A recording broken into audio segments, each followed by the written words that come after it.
Good evening. आज हम लोग जो है चुंबकत्व के लास्ट क्लास में मिल रहे हैं। चुंबकत्व चैप्टर के लास्ट क्लास में हम लोग मिल रहे हैं। पिछला दिन हम आप लोगों को जहाँ तक याद है क्यूरी ताप और क्यूरी बिंदु के बारे में बताया था हमने। आज हम एक सेट भी बनवाएंगे। इसमें एक सेट हम आप लोगों को यहाँ पढ़ाएंगे और कुछ क्वेश्चन है जो थोड़ा सा रह गया है, हम उसके बारे में बात करेंगे। तो क्यूरी ताप और क्यूरी बिंदु बता चुके हैं। अगला एक टर्म है उदासीन बिंदु के बारे में। एक ऐसा बिंदु जहाँ पर चुंबक का चुंबकीय क्षेत्र और पार्थिव चुंबकत्व के क्षैतिज अवयव, एक ऐसा बिंदु जहाँ चुंबक का चुंबकीय क्षेत्र और पार्थिव चुंबकत्व के क्षैतिज अवयव एक दूसरे के बराबर एवं विपरीत होते हैं। एक ऐसा बिंदु जहाँ चुंबक का चुंबकीय क्षेत्र और पार्थिव चुंबकत्व के क्षैतिज अवयव एक दूसरे के बराबर एवं विपरीत होते हैं, वो हमारा है उदासीन बिंदु। यानी उदासीन बिंदु पर चुंबक का चुंबकीय क्षेत्र और पार्थिव चुंबकत्व के क्षैतिज अवयव एक दूसरे के बराबर एवं विपरीत होते हैं। प्रत्येक चुंबक के लिए उदासीन बिंदु की संख्या 2 होती है। प्रत्येक चुंबक के लिए उदासीन बिंदु की संख्या 2 होती है। बहुत इंपॉर्टेंट ऑब्जेक्टिव है कि किसी भी चुंबक के लिए उदासीन बिंदु की संख्या कितनी होती है, तो 2 होती है। इसके बाद एक टैंजेंट का नियम है। टैंजेंट का नियम कहता है कि जब किसी बिंदु पर चुंबक का चुंबकीय क्षेत्र एवं पार्थिव चुंबकत्व के क्षैतिज अवयव एक दूसरे के लंबवत आरोपित हो, जब किसी बिंदु पर चुंबक का चुंबकीय क्षेत्र और पार्थिव चुंबकत्व के क्षैतिज अवयव एक दूसरे के लंबवत आरोपित हो, तथा इस बिंदु पर जब कोई छड़ चुंबक रख दिया जाए, तथा इस बिंदु पर जब कोई छड़ चुंबक लटका दिया जाए, और यदि छड़ चुंबक और पार्थिव चुंबकत्व के क्षैतिज अवयव के बीच का कोण थीटा हो, जब किसी बिंदु पर चुंबक का चुंबकीय क्षेत्र और पार्थिव चुंबकत्व के क्षैतिज अवयव एक दूसरे के लंबवत आरोपित हो, तथा उस बिंदु पर जब कोई छड़ चुंबक लटकाया जाए, यदि छड़ चुंबक और पार्थिव चुंबकत्व के क्षैतिज अवयव के बीच का कोण थीटा हो, तो टैंजेंट का नियम कहता है B = BH tan theta. B = BH tan theta, यही टैंजेंट का नियम है। जब किसी बिंदु पर चुंबक का चुंबकीय क्षेत्र और पार्थिव चुंबकत्व के क्षैतिज अवयव एक दूसरे के लंबवत आरोपित हो एवं इस बिंदु पर कोई छड़ चुंबक लटकाया जाए, यदि छड़ चुंबक और पार्थिव चुंबकत्व के क्षैतिज अवयव के बीच का कोण थीटा हो एवं छड़ चुंबक और पार्थिव चुंबकत्व के क्षैतिज अवयव के बीच का कोण थीटा हो, तो टैंजेंट का नियम कहता है B = BH tan theta. B = BH tan theta, यही हमारा टैंजेंट का नियम है। एक छोटा सा मिस्टेक हो गया है पिछला वीडियो में एक मिस्टेक हो गया है। अस्थायी चुंबक और विद्युत चुंबक के एग्जाम्पल में अस्थायी चुंबक हमने लिखवा दिया है कि नरम लोहा से बनता है, और विद्युत चुंबक इस्पात से बनता है, जो कि गलत है। अस्थायी चुंबक बनता है इस्पात से और नरम लोहा से बनता है विद्युत चुंबक। याद रखिएगा, अस्थायी चुंबक इस्पात से बनता है और विद्युत चुंबक नरम लोहे का बनता है। अस्थायी चुंबक इस्पात का बनता है और विद्युत चुंबक नरम लोहे का बनता है, ये ध्यान रखिएगा। मिस्टेक हो गया है पिछला क्लास में। अस्थायी चुंबक इस्पात का बनता है और नरम लोहे का बनता है विद्युत चुंबक। इस प्रकार ये चैप्टर हमारा समाप्त हुआ। इस प्रकार चुंबकत्व चैप्टर हमारा समाप्त हुआ। अब हम अगले क्लास से मॉडर्न फिजिक्स स्टार्ट करेंगे। अगले क्लास से हम लोग जो है मॉडर्न फिजिक्स पढ़ेंगे। कुछ बच्चों को बता दें, न्यूमेरिकल पर हम कम मेहनत कर रहे हैं, न्यूमेरिकल पर हम कम ध्यान दे रहे हैं, इसलिए क्योंकि समय कम है और बच्चे न्यूमेरिकल पर उतना मेहनत में नहीं करते हैं। तो जितना हम समय न्यूमेरिकल पर बर्बाद करेंगे, उससे कम समय में हम आपकी थ्योरी की बेहतर तैयारी करा देंगे और बेहतर आपका तैयारी हो जाएगा। क्या कीजिएगा, परिस्थितियां वैसी नहीं है, इसीलिए हम न्यूमेरिकल पर कम ध्यान दे रहे हैं। तो कल से हम मॉडर्न फिजिक्स स्टार्ट करेंगे, ये जरूर ध्यान रखना है। मॉडर्न फिजिक्स 20 दिन में 22 नंबर की तैयारी होगी। मॉडर्न फिजिक्स 20 दिन में 22 नंबर की तैयारी होगी। मॉडर्न फिजिक्स सबसे बड़ा चैप्टर है, मार्क्स के हिसाब से 22 नंबर का चैप्टर है। 22 नंबर का चैप्टर है मॉडर्न फिजिक्स।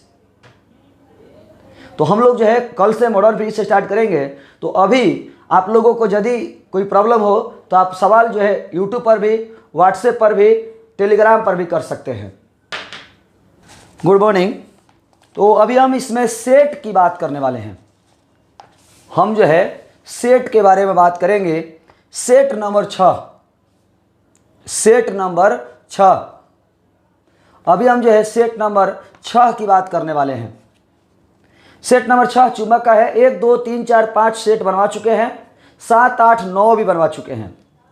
तो एक 6 बनवा देंगे तो 1 से लेकर 9 तक हो जाएगा। तो 6 नंबर सेट का पहला प्रश्न है, ध्यान से सुनिएगा आप लोग, सब लोग ध्यान से सुनेंगे, उसके बाद हम आप लोगों से पूछेंगे भी।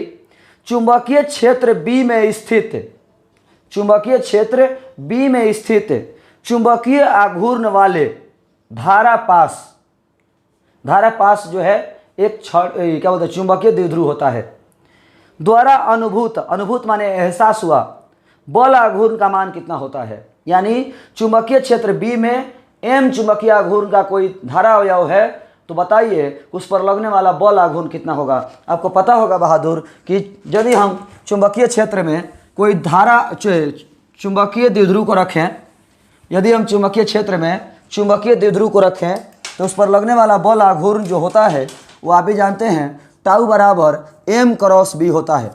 टाउ बराबर एम क्रॉस बी होता है तो 1 का ए हो जाएगा। टाउ बराबर एम क्रॉस ए होता है, एम क्रॉस बी होता है।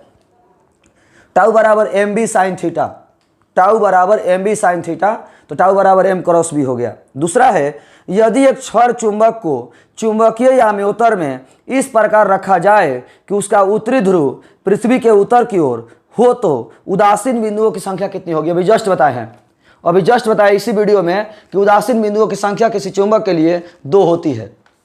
तो उदासीन बिंदुओं की संख्या 2 होती है, तो ये आपका हो गया 2 का ए। 3 नंबर प्रश्न है, किसी चुंबक को लंबाई के लंबवत, लंबाई के लंबवत मतलब चौड़ाई के अनुदिश, लंबाई के लंबवत यानी चौड़ाई के अनुदिश 2 भागों में काटा जाए तो कौन सी राशि अपरिवर्तित होगी। याद होगा आप लोग को हम बताए थे कि यदि किसी चुंबक को इसमें 3 ऑब्जेक्टिव बताए थे कि लंबाई के लंबवत काटा जाए, चौड़ाई के लंबवत काटा जाए और इसको 4 भागों में बांटा जाए। याद होगा आपको बताए थे। तो कौन सी राशि अपरिवर्तित होगी। यदि किसी चुंबक को लंबाई के लंबवत 2 भागों में विभक्त कर दिया जाए तो निम्नलिखित में से कौन सी राशि अपरिवर्तित होगा। तो बहादुर ध्रुव सामर्थ्य, ध्रुव सामर्थ्य अपरिवर्तित होगा। ध्रुव सामर्थ्य जो राशि है वो अपरिवर्तित होगा। तो ध्रुव प्राबल्य 3 का ए। आप लोग सेट लेकर बैठ भी सकते हैं, सेट लेकर के आप लोग बैठ भी सकते हैं जिससे कि आप आसानी से प्रश्न का जवाब दे पाएं। सेट लेकर के बैठ भी सकते हैं जिससे कि प्रश्न आप लोग को अच्छा से समझ में आए और जवाब उसका दे भी पाएं। जब किसी चुंबक को इसके मध्य बिंदु से किसी चुंबकीय क्षेत्र में लटकाया जाता है तो इस पर कार्यकारी टॉर्क मैक्सिमम होगा। टॉर्क अंग्रेजी वर्ड है बल आघूर्ण, बल आघूर्ण महत्तम होगा। कब बल आघूर्ण महत्तम होगा। तो जब चुंबक का अक्ष चुंबकीय क्षेत्र के लंबवत हो। जब चुंबकीय क्षेत्र के लंबवत होगा तो थीटा बराबर 90 डिग्री होगा, और थीटा बराबर 90 डिग्री होगा तो साइन 90 डिग्री का मान 1 होगा, यानी महत्तम होगा। टाउ बराबर एम बी साइन थीटा होता है, टाउ बराबर एम बी साइन थीटा होता है। जब थीटा का मान 90 डिग्री रखेंगे तो साइन 90 का मान 1 होगा और टाउ का मान मैक्सिमम हो जाएगा। तो टाउ मैक्सिमम बराबर एम बी, यानी जो लंबवत होगा तब, यानी ऑप्शन नंबर ये 4 छूट गया, 5 का बी हो जाएगा। 4 बता दे रहे हैं। चुंबकीय ज्यामितीय लंबाई और चुंबकीय लंबाई का संबंध कितना होता है। ज्यामितीय लंबाई और चुंबकीय लंबाई में कितना संबंध होता है। याद होगा हम आपको बताए थे कि चुंबकीय लंबाई बाटा ज्यामितीय लंबाई, चुंबकीय लंबाई बाटा ज्यामितीय लंबाई, याद होगा आप लोगों को। चुंबकीय लंबाई बाटा ज्यामितीय लंबाई बराबर 5/8 हमने बताया था। चुंबकीय लंबाई बाटा ज्यामितीय लंबाई 5/8, तो ये आपका हो जाएगा 5/6, सॉरी चुंबकीय लंबाई बटा ज्यामितीय लंबाई 5/6 होता है। तो चुंबकीय लंबाई बराबर 5/6 ज्यामितीय लंबाई, चुंबकीय लंबाई बराबर 5/6 ज्यामितीय लंबाई, 4 का ए होगा।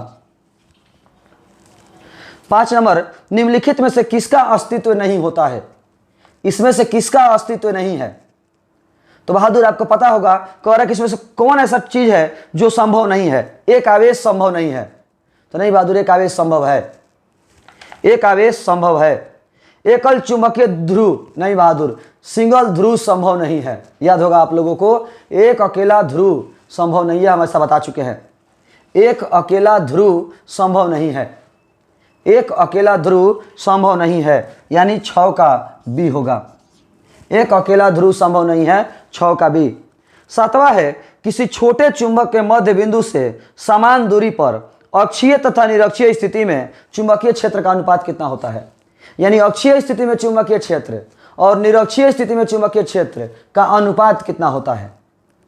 अक्षीय स्थिति में चुंबकीय क्षेत्र और निरक्षीय स्थिति में चुंबकीय क्षेत्र। आलोक कुमार बहुत अच्छा जवाब दे रहे हैं आप, आलोक जी बहुत अच्छा जवाब दे रहे हैं।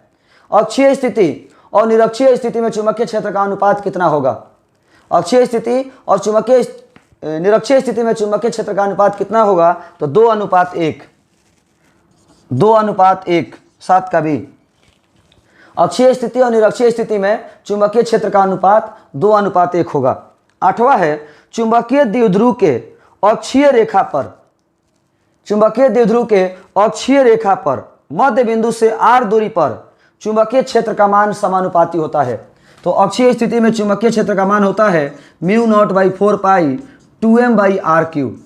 तो b और r में क्या रिलेशन है, तो b समानुपाती 1/r³, b समानुपाती 1/r³, 8 का d, b समानुपाती 1/r³, 8 का d। सब लोग सेट लेकर के बैठेंगे तो ज़्यादा बेहतर रहेगा। चुंबकीय क्षेत्र की दिशा से किसी चुंबक को 90 डिग्री घुमाने में किया गया कार्य कितना होगा। चुंबकीय क्षेत्र की दिशा से, यदि दिशा से मतलब 0 डिग्री से, चुंबकीय क्षेत्र की दिशा से मतलब 0 डिग्री से, 0 डिग्री से 90 डिग्री घुमाएंगे तो किया गया कार्य कितना होगा। 0 डिग्री से 90 डिग्री घुमाएंगे तो कार्य कितना होगा, तो W बराबर सूत्र होता है mb1 - cos theta, mb1 - cos theta. तो थीटा का मान जब 90 रखेंगे तो cos 90 का मान 0, तो W बराबर mb हो जाएगा, W बराबर mb हो जाएगा 9 का c, 9 का c। 90 डिग्री घुमाने में तो W बराबर mb1 - cos थीटा, थीटा का मान 90 डिग्री, cos 90 का मान 0, तो W बराबर mb। 10 नंबर, चुंबकीय क्षेत्र का मान घटने से चुंबकीय सुई का आवर्तकाल क्या होता है। चुंबकीय क्षेत्र के मान घटने से चुंबकीय सुई का आवर्तकाल क्या होता है। सूत्र पढ़ाए हैं, T बराबर 2 पाई √I/mb, T बराबर 2 पाई √I/mb।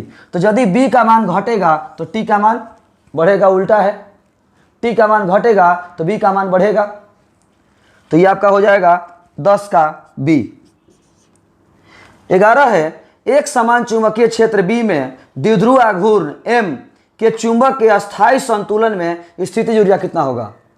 अस्थायी संतुलन में स्थितिज ऊर्जा कितना होगा, तो बहादुर अस्थायी संतुलन में स्थितिज ऊर्जा मिनिमम, अस्थायी संतुलन में स्थितिज ऊर्जा मिनिमम और अस्थायी संतुलन में स्थितिज ऊर्जा मैक्सिमम।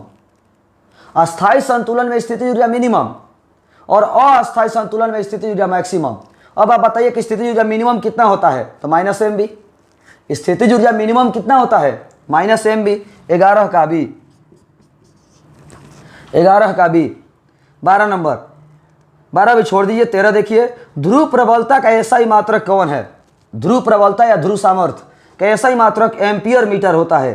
13 का सी, 12 छोड़ दीजिए, 13 का सी। ध्रुव सामर्थ्य का ऐसा ही मात्रक एम्पियर मीटर होता है। 14 है, गतिशील आवेश उत्पन्न करता है, गतिशील आवेश उत्पन्न करता है। तो बहादुर गतिशील आवेश उत्पन्न करता है विद्युत क्षेत्र और चुंबकीय क्षेत्र दोनों, विद्युत क्षेत्र और चुंबकीय क्षेत्र दोनों। 14 के सी, 14 का सी। एक समान वेग से गतिशील आवेश केवल चुंबकीय क्षेत्र उत्पन्न करता है, एक समान वेग से गतिशील आवेश केवल चुंबकीय क्षेत्र उत्पन्न करता है। ऐसे गतिशील आवेश दिया है तो विद्युत क्षेत्र और चुंबकीय क्षेत्र दोनों होगा। निकेल कौन सा पदार्थ है, निकेल कौन सा पदार्थ है, तो बहादुर बताए थे लोहा, निकेल और कोबाल्ट तीनों लौह चुंबकीय पदार्थ है। लोहा, निकेल और कोबाल्ट तीनों लौह चुंबकीय पदार्थ है। 15 का सी, 15 का सी। इस तरह से आप देख सकते हैं, ध्यान दीजिएगा। तो क्वेश्चन नंबर 12 मिलते हैं हम लोग। 12 नंबर प्रश्न कहता है, समान साइज के दो छोटे चुंबक परस्पर लंबवत है। समान साइज के दो छोटे चुंबक परस्पर लंबवत है, तथा क्रॉस चिन्ह बनाता है, यदि उनके चुंबकीय आघूर्ण क्रमशः m और 2m हो तो निकाय का परिणामी चुंबकीय आघूर्ण क्या होगा। सूत्र आपका होता है आर स्क्वायर बराबर A square plus B square plus 2ab cos theta. तो कैपिटल M का होल स्क्वायर मैंने परिणामी का होल स्क्वायर बराबर, तो m का स्क्वायर प्लस 2m का स्क्वायर, और यहाँ पर cos 90 डिग्री का मान 0 हो जाएगा, तो आर स्क्वायर बराबर m square plus 4m square, यानी आर स्क्वायर बराबर 5m स्क्वायर, तो r बराबर अंडर रूट 5m, r बराबर अंडर रूट 5m। ये हमारा 12 नंबर का ऑप्शन नंबर सी हो गया, 12 का ऑप्शन नंबर सी हो गया। इस प्रकार हमारा ऑब्जेक्टिव सब कंप्लीट है। सब्जेक्टिव प्रश्न देखिएगा, एक लॉन्ग क्वेश्चन है, एक समान चुंबकीय क्षेत्र बी में स्वतंत्र रूप से झूलते हुए छड़ चुंबक के दोलन काल का व्यंजक प्राप्त करें। यानी इसी सूत्र को डिराइव करने की बात कर रहा है, T बराबर 2 पाई अंडर रूट I बटा MB। इसी सूत्र को सिद्ध करने के लिए कह रहा है कि एक समान चुंबकीय क्षेत्र बी में स्वतंत्र रूप से झूलते हुए छड़ चुंबक के दोलन काल का व्यंजक प्राप्त करें। मतलब इस सूत्र को डिराइव करने की बात कर रहा है, इसी सूत्र को सिद्ध करना है, कॉपी में मिल जाएगा। अनुचुंबकीय पदार्थ और प्रतिचुंबकीय पदार्थ में क्या अंतर है, यह भी आपको कॉपी में मिल जाएगा। अनुचुंबकीय पदार्थ और प्रतिचुंबकीय पदार्थ में क्या अंतर है, यह आपको कॉपी में मिल जाएगा। निर्वात की चुंबकशीलता का मान क्या होता है, 4 पाई गुना 10 के पावर माइनस 7 हेनरी पर मीटर, 4 पाई गुना 10 के पावर माइनस 7 हेनरी पर मीटर। आपेक्षिक चुंबकशीलता की परिभाषा दें। बहादुर, दो ध्रुवों के बीच शून्य में लगने वाला बल एवं माध्यम में लगने वाला चुंबकीय बल के अनुपात को आपेक्षिक चुंबकशीलता कहते हैं। इसे एप्सिलॉन आर द्वारा सूचित किया जाता है, इसका कोई मात्रक एवं बीमा नहीं होता है। फिर सुनिए, दो चुंबकीय ध्रुवों के बीच शून्य में लगने वाला चुंबकीय बल एवं माध्यम में लगने वाले चुंबकीय बल के अनुपात को आपेक्षिक चुंबकशीलता कहते हैं। इसे म्यू आर द्वारा सूचित किया जाता है, इसका कोई मात्रक एवं बीमा नहीं होता है। चुंबकीय क्षेत्र में उदासीन बिंदु से क्या समझते हैं, इसी वीडियो में शुरू में बताए हैं उदासीन बिंदु की परिभाषा। एक समान चुंबकीय क्षेत्र में स्वतंत्र रूप से निलंबित चुंबक पर क्रियाशील बल युग्म के आघूर्ण का व्यंजक प्राप्त करें, यानी टाउ बराबर mb sin थीटा। इसी सूत्र को सिद्ध करने के लिए कह रहा है, टाउ बराबर mb sin थीटा, इस सूत्र को सिद्ध करने के लिए कह रहा है। प्रश्न को पकड़ने आना भी चाहिए।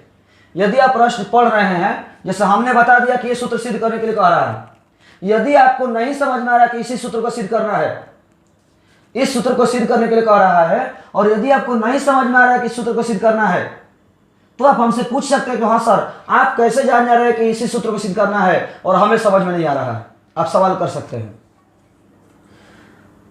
7वां नंबर प्रश्न है, चुंबकत्व में टैंजेंट्स लॉ क्या है। चुंबकत्व में टैंजेंट्स लॉ क्या है, ये आज ही इसी वीडियो में बताए हैं कि चुंबकत्व के लिए टैंजेंट्स लॉ क्या है। 8 नंबर, चुंबकीय क्षेत्र की परिभाषा दे।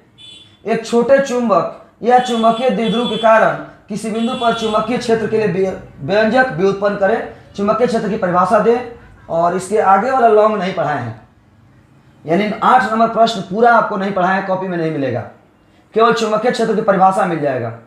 9 नंबर, अस्थायी छड़ चुंबक लौह चुंबकीय पदार्थ से बनता है क्यों। अस्थायी छड़ चुंबक लौह चुंबकीय पदार्थ से बनता है क्यों, क्योंकि लौह चुंबकीय पदार्थ की धारणशीलता और निग्राहिता दोनों उच्च होती है। अस्थायी छड़ चुंबक लौह चुंबकीय पदार्थ से इसलिए बनता है क्योंकि अस्थायी लौह चुंबकीय पदार्थ की धारणशीलता और निग्राहिता दोनों उच्च होती है। धारणशीलता और निग्राहिता दोनों उच्च होती है। 10 नंबर प्रश्न है, विद्युत चुंबक बनाने के लिए नरम लोहे का व्यवहार होता है, पर अस्थायी चुंबक बनाने के लिए इस्पात का उपयोग होता है क्यों। अभी जस्ट बताए हैं कि विद्युत चुंबक बनाने के लिए नरम लोहे का व्यवहार होता है और अस्थायी चुंबक बनाने के लिए इस्पात का उपयोग होता है क्यों। तो बहादुर, अस्थायी चुंबक बनाने के लिए इस्पात का उपयोग इसलिए होता है क्योंकि इस्पात की धारणशीलता और निग्राहिता दोनों उच्च होती है, और नरम लोहे से विद्युत चुंबक इसलिए बनाया जाता है क्योंकि उसकी धारणशीलता और निग्राहिता दोनों कम होती है। धारणशीलता और निग्राहिता दोनों कम होती है। धारणशीलता मतलब धारण करने की क्षमता, धारण करने की क्षमता। इस्पात की धारणशीलता और निग्राहिता दोनों उच्च होती है, इसीलिए उसे विद्युत अस्थायी चुंबक बनता है। और नरम लोहे की धारणशीलता और निग्राहिता दोनों कम होती है, इसीलिए उसे विद्युत चुंबक बनता है। इस प्रकार हमारा सेट 6 नंबर जो है समाप्त हुआ। इस प्रकार सेट 6 हमारा समाप्त हुआ। अब हम अगले क्लास में जब मिलेंगे तो चुंबक चैप्टर के कुछ प्रश्नों के साथ मिलेंगे, ऑब्जेक्टिव प्रश्नों के साथ मिलेंगे, केवल ऑब्जेक्टिव। अगला जो वीडियो हमारा मिलेगा वो केवल चुंबक के ऑब्जेक्टिव होगा, उसमें सब्जेक्टिव नहीं रहेगा, उसमें सब्जेक्टिव हमारा नहीं रहेगा। तो आज के इस क्लास में इतना ही, धन्यवाद।